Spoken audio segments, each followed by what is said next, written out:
بسم الله الرحمن الرحيم. ياسين والقرآن الحكيم إنك لمن المرسلين على صراط مستقيم تنزيل العزيز الرحيم لتنذر قوما ما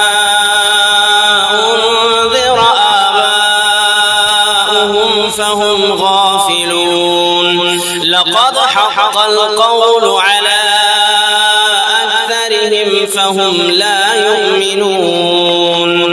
إنا جعلنا في أعناقهم أغلالا فهي إلى الأذقان فهم مقمحون. وجعلنا من بين أيديهم سدا ومن خلفهم سدا فأغشيناهم فهم لا يبصرون. وسواء عليهم أأنذرتهم أم لم تنذرهم لا يؤمنون. إنما تنذر من اتبع الذكر وخشي الرحمن بالغيب فبشره بمغفرة وأجر كريم.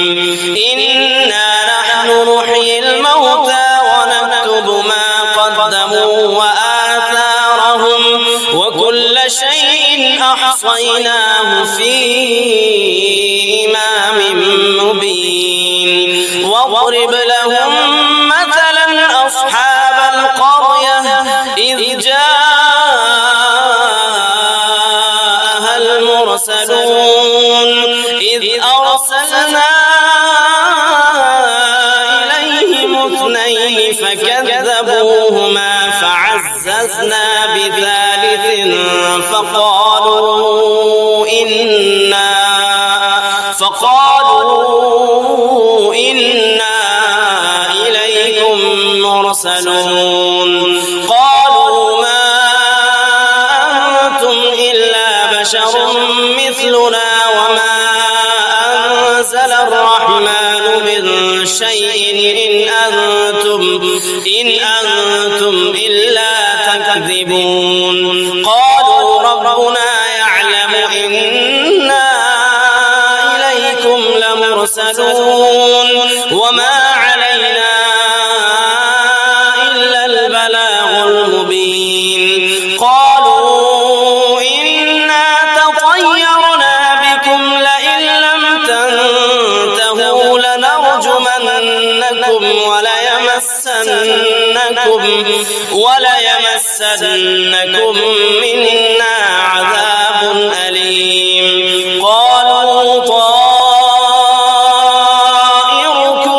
معكم أئن ذكرتم بل أنتم قوم مسرفون.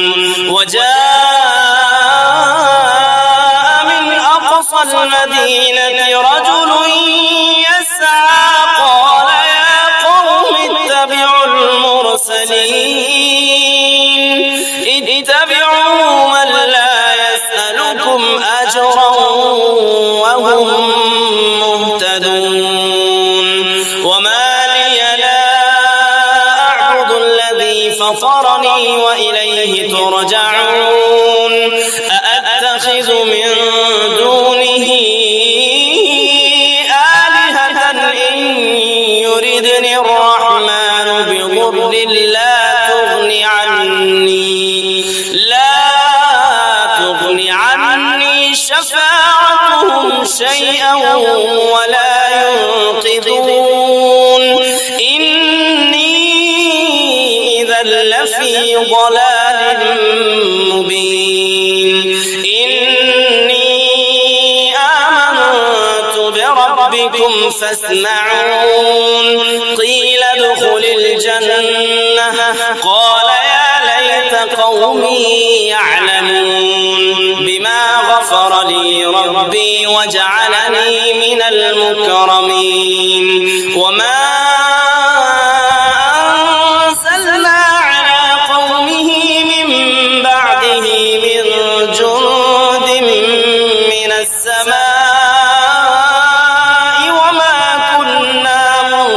سنين إن كانت إلا صيحة واحدة فإذا هم خامدون يا حسرة على العباد ما يأتيهم من رسول إلا كانوا به يستهزئون ألم يروا كم أهلكنا قبلهم من القرون أنهم إليهم لا يرجعون وإن كل لما جميع لدينا محضرون وآية لهم الأرض الميتة أحييناها